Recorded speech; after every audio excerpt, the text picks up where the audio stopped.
Oi, pessoal. Eu vou tentar resumir uma teoria extraordinária para vocês sobre como é possível, teoricamente, dentro da ciência, tá? Ciência real, ciência comprovada, apesar de especulativa, tá? Evidenciada, mas especulativa, de como você poderia reanimar um corpo humano morto, ok? Após preservá-lo com criogenia, após décadas, centenas de anos, décadas também, uh, e reanimar ele, ok? Simplesmente volta à vida. Eu vou explicar exatamente como isso poderia ser feito de uma maneira natural, tá? Só usando a tecnologia da preservação criogênica. Bom, vamos lá, pessoal. É o seguinte. Começando com tardígrados, que são animais microscópicos que vivem na água, tá? Eles são conhecidos por serem fascinantes porque eles são os animais mais imortais da natureza. Eles podem entrar em um estado conhecido como criptobiose, ou seja, quando falta água, por exemplo, eles ressecam, murcham e ficam encolhidos, paralisados por décadas, ok? Eles ficam em estado metabólico reduzido, paralisados ali. E aí, quando volta a água, ou seja, as condições ambientais voltam a ficar favoráveis para eles, né? Eles ressuscitam, literalmente isso, tá bom? Ou seja, quando fica desfavorável, eles morrem, entre aspas, e quando volta a ficar favorável o ambiente, eles ressuscitam, tá? Falta água, morrem. Falta água, ressuscitam. E imagina se o ser humano pudesse fazer a mesma coisa, certo? Ou seja, imagina que a morte humana também fosse um estado de criptobiose. Imagina isso. Só que no caso do ser humano é muito mais difícil, né? E como que ia ressuscitar? Nós teríamos basicamente três obstáculos aí, tá? Eu vou listar os três e eu vou falar como que você poderia resolver esses três obstáculos cientificamente, tá bom? Primeiro obstáculo para fazer isso é que a criogenia não é uma tecnologia perfeita. Solução? Ué, vamos torná-la perfeita, tá bom? Isso é possível sim.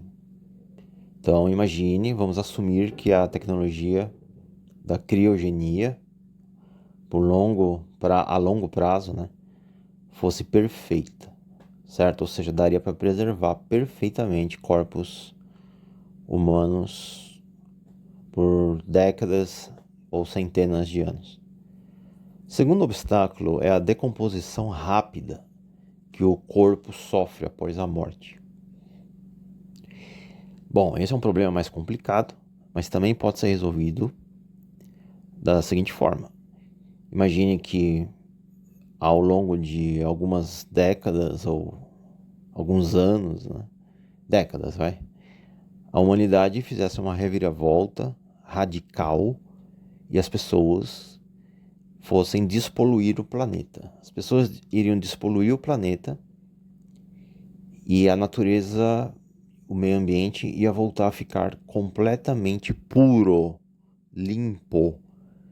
Inclusive,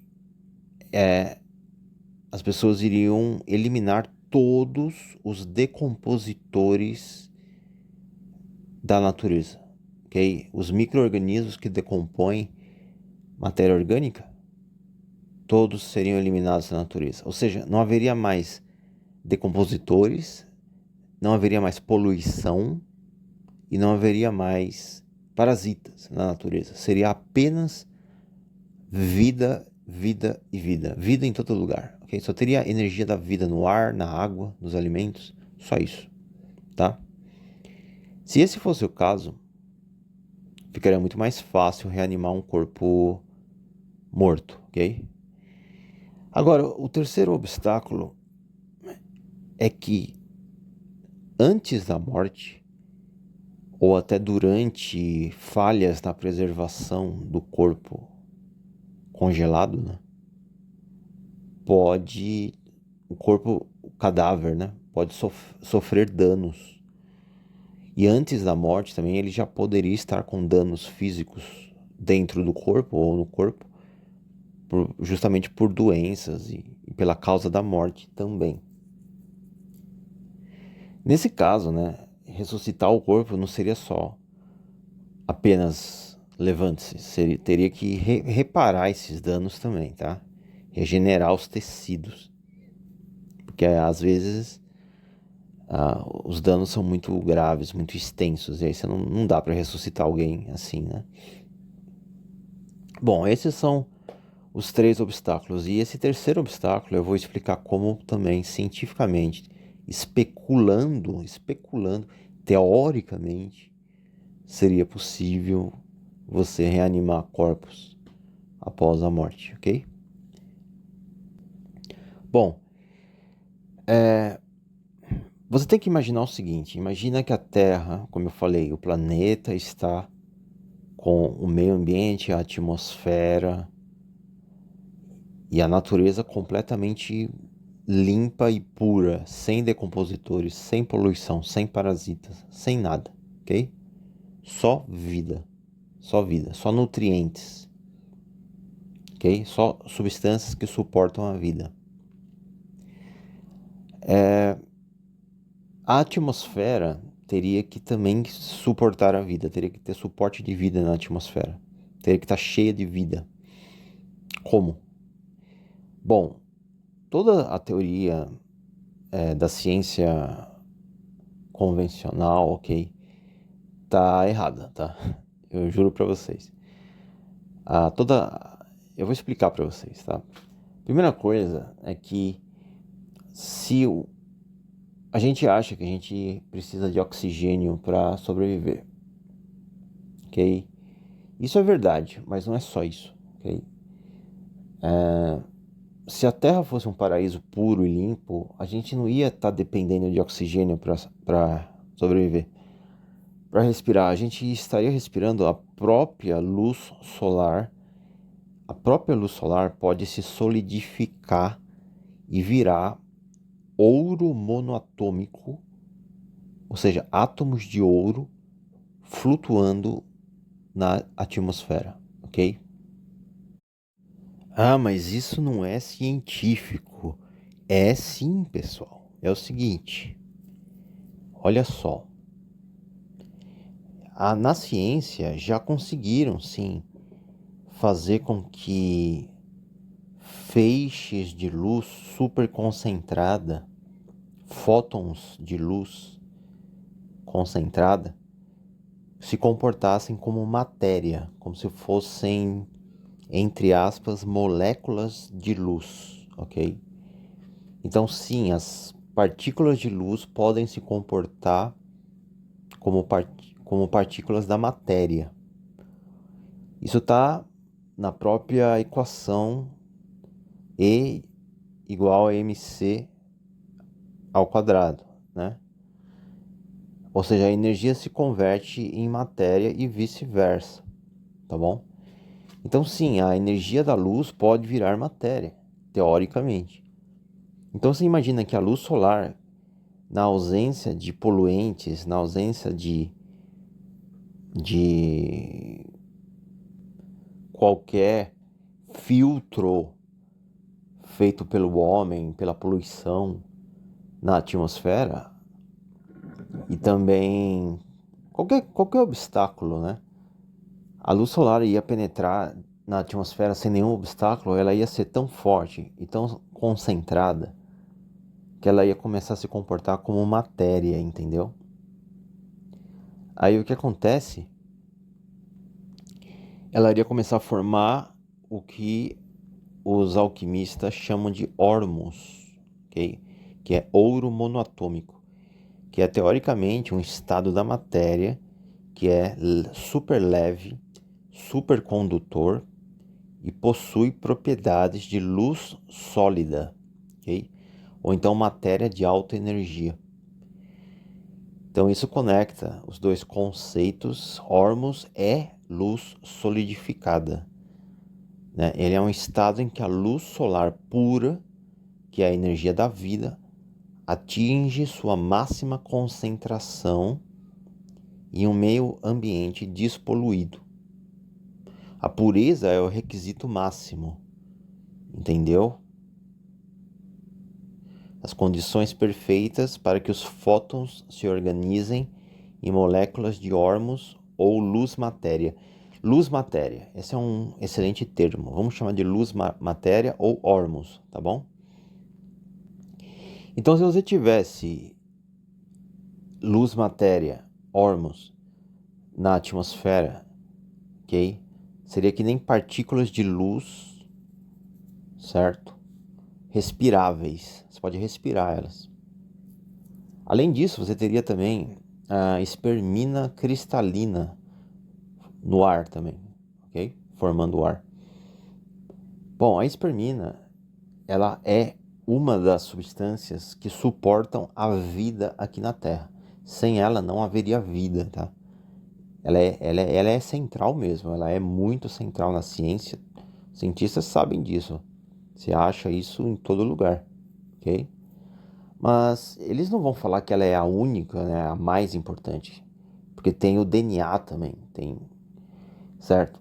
Mas entre o DNA e a espermina vence, tá, pessoal? Porque isso os cientistas não sabem, né? O DNA não é tão necessário para a vida, porque eu estou falando da substância, tá? Não do código genético. O código genético é necessário, mas a substância, o ácido desoxirribonucleico não é tão necessário para a vida, porque ele é secundário à espermina. Teoricamente, somente a espermina já seria suficiente para conter o código genético nas células, ok? Porque é o seguinte, a espermina, ela também é uma substância cristalina, ok? Ela pode ser líquido cristalina dentro das células ou cristalina mais sólida. Ela pode ser sólida e líquida ao mesmo tempo, tá? E vai depender das condições. Então, a espermina está presente junto com o DNA, ok? Nas células, tá? Ela está sempre acompanhando o DNA ali porque ela estabiliza o DNA, ok? Se você tirar o DNA da jogada, a espermina precisa do DNA? Não, ela não precisa. O DNA precisa da espermina? Sim, mas a espermina não precisa do DNA. Então você teria somente a espermina nas células, e olha, o DNA é um ácido orgânico, ok? Imagina que os corpos humanos evoluíssem para não precisar mais terem acidez dentro de seus corpos, ok? O ácido ia ser expulso, ia ser eliminado do corpo humano e só teria a espermina no núcleo celular, ok?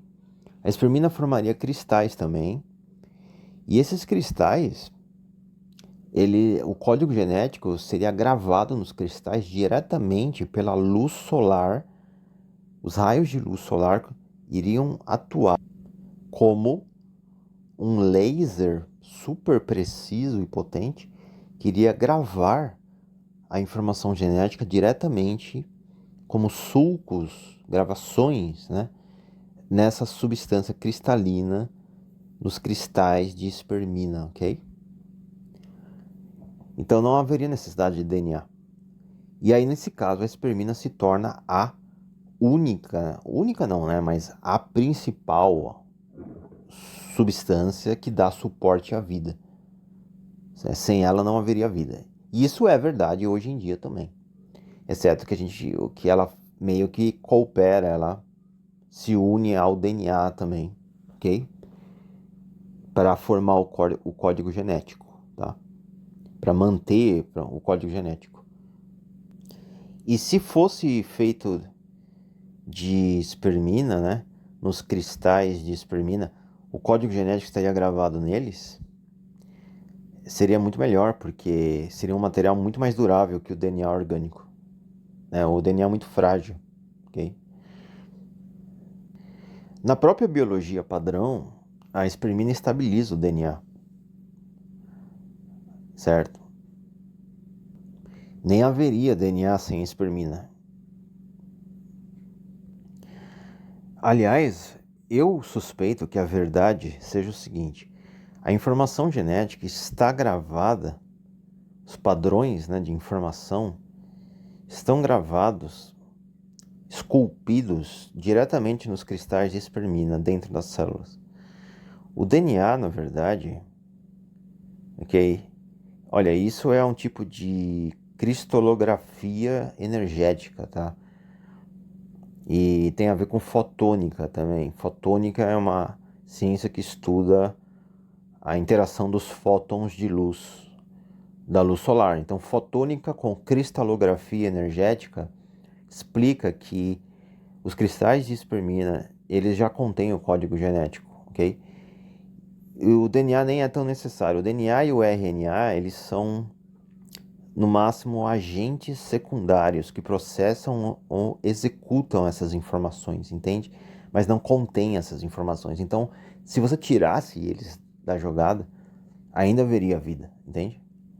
Pois é, então, sei lá, o corpo humano também teria que evoluir ao longo junto com a Terra, né? A Terra seria pura e o corpo humano seria puro também. E aí ressuscitar os corpos que estavam congelados, assim que ressuscitasse os corpos, eles iriam respirar aquela atmosfera que contém suporte de vida biológico, um circuito biológico de ouro, né? Ormus monatômico ou luz matéria, ok? E espermina cristalina no ar, cristais de fosfato de espermina, se eu não me engano, ok? Não sei se vai ter fosfato na composição, acho que sim, né? Porque quando a espermina entra em contato com o ar, ela vira cristal de fosfato de espermina. Mas, vamos só chamar de cristais de espermina. A pessoa respiraria, né? Quer dizer, o cadáver, e esse ar iria envolver o cadáver e entrar no corpo do cadáver e já iria regenerar o corpo, já. Os danos, iria reparar os danos físicos, desde que eles fossem pequenos, né? E eventualmente o corpo estaria já pronto para receber a alma, né? O primeiro sopro da vida, a respiração, e a alma voltaria para o corpo e a pessoa ressuscitaria ali na sua frente, ok? E isso só porque a atmosfera é pura, cheia de vida, cheia de energia solar, ok? Inclusive, se a luz solar grava o código genético, a própria luz solar gravaria o código genético nos cristais de espermina que estariam flutuando no ar, na atmosfera também, entende? Então, a própria informação genética atualizada entraria dentro do corpo do morto, regeneraria as células lá dentro e transportaria a informação genética atualizada lá dentro, e após um tempo o corpo iria renascer, literalmente, entende? É que nem você respirar dentro de uma placenta, entende? A Terra ia ser uma placenta cheia de substância da vida, nutritiva para você respirar, entende? Nesse caso, sim, seria perfeitamente científico e possível ressuscitar corpos que estavam congelados por dezenas ou centenas de anos, desde que a Terra estivesse totalmente purificada de todos os decompositores, parasitas, poluentes, e também desde que os danos não fossem muito extensos no corpo preservado, né? E o ar estivesse com ormus e espermina, tá bom, pessoal? E a luz solar, certo? Então, perfeitamente científico, né? Eu não estou falando nada que não exista na ciência. Tudo isso que eu falei é previsto pela ciência. Só que é limítrofe, né? Escapa da percepção de muita gente, isso até de cientistas. Tá, mas se você pega fotônica, cristalografia energética, biologia avançada, ok? E você vai entender tudo isso. Questão da espermina, ela é principal, central para a vida. Ela que sustenta a vida aqui na Terra, ok? Não é o DNA. Não é o DNA. O DNA é uma consequência, entende? Porque ele é um ácido. Ele mantém, assim, os nossos corpos são ácidos por dentro, tem ácidos dentro porque a atmosfera é ácida, entende? O planeta está poluído, então tem acidez em todo lugar. Se o meio ambiente, a natureza se tornasse alcalino e não ácido, os corpos iriam acompanhar isso, iriam evoluir para não precisar mais do DNA nas células, entende? E aí a gente teria somente os cristais de espermina servindo para conter o código genético, ok? Só isso. Tá bom, pessoal? Então, a espermina seria a única substância necessária para a vida. E o resto, e ela estaria no ar também que você respira, junto com o ouro monatômico, a luz matéria solar, ok? Formaria um circuito da vida, um circuito, porque é que nem circuito de computador, né? Você tem o metal monoatômico, né? Ouro é um metal, você tem um metal monoatômico e você tem uma substância fluida cristalina ali, certo? Uma é meio que cristais, né? Uma armazena informações e transmite informações e a outra processa informações, entende? Uma processa, a outra armazena informações, ok? Melhor assim, armazena e processa. Acho que, vamos ver, o ouro monoatômico armazenaria informação e a espermina, os cristais de espermina, eles transmitiriam, processariam informação, ou vice-versa, eu não tenho certeza, ok? Mas é isso aí, pessoal, é assim que funciona. Você teria um circuito biológico da vida, um suporte de vida fora e dentro do corpo. Acabou. E todo mundo seria imortal, óbvio, né? Não só os mortos voltariam à vida, como todo mundo que vivesse nessa atmosfera perfeita, pura, né? Divina, praticamente, seria, seria imortal, ok? Óbvio. Então, tá aí, pessoal. Isso é uma extensa pesquisa que eu fiz ao longo dos anos. Fique com ela aí, tá? Estude ela, porque isso não é besteirol científico, isso aí é baseado em ciência real, tá bom? Só que eu extrapolei, eu levei para os limites do limite do limite da teorização, da especulação científica. E isso está muito longe, porque o ser humano destruiu a Terra, né? Destruiu o meio ambiente, né, pessoal? Né? Por que as pessoas morrem e não podem ser ressuscitadas? Porque destruíram o meio ambiente. Simplesmente isso. Se os poderosos parassem de querer destruir, poluir a Terra e simplesmente começassem a recuperar o meio ambiente, talvez em algumas centenas de anos, né, já seria possível fazer tudo isso que eu falei, ok? Seria possível, inclusive, ressuscitar quem já morreu, né? E as pessoas não iam mais morrer também, porque o próprio suporte de vida da água, do ar, dos alimentos não deixaria elas morrerem, né? Ah, mas e acidentes, tal, danos no corpo? Sim, danos muito extensos no corpo poderiam ser regenerados? Sim, poderiam, mas seria muito mais complicado do que eu expliquei nesse áudio, tá? Precisaria de uma tecnologia, entre aspas, não é uma tecnologia, mas é uma tecnologia, na verdade. Precisaria de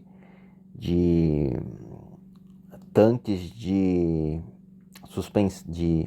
suspensão animada, se não me engano, ok? O corpo ficaria lá dentro, se regenerando por um tempo mais longo, ok? Usando espermina, colágeno, luz ultravioleta solar proveniente do sol também. E assim vai, pessoal, tá bom? Eu tenho toda essa ciência anotada aí. Afinal, se eu descobrir a cura da morte, eu entendo dessas coisas. Valeu, pessoal. Até mais.